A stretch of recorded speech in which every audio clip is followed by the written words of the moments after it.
Pwede ba na ako mahulman ang gamay nga oras igsuon ko? Aduna ba kay pagtuo sa Ginoo? O nagtuo ba ka sa Dios? Isa kinsang tao igsuon kung imong pangutan-on niya na nagtuo sa Dios. No? Bisag ako nagtuo kung adunay Dios, ang pangutana igsuon ko, nagbuhat ba ta sa gisugo sa Ginoo sa atong kinabuhi? Dili man mga igsoon basihan ang pagtuo nga maluwas ta. Kini maigsoon, aduna ko'y verse nga hatag sa inyo.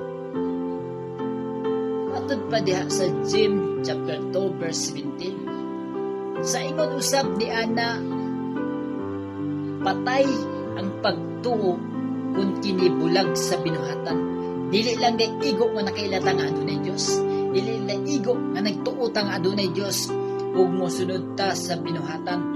Atong ipakita sa Ginoo ang atong matarong nga binuhatan, dili ang mga daotan. Kaysa adlang hukom igsuon, ang imong binuhatan, ang imong pagbuhat din kalibutana, mao'y basihan.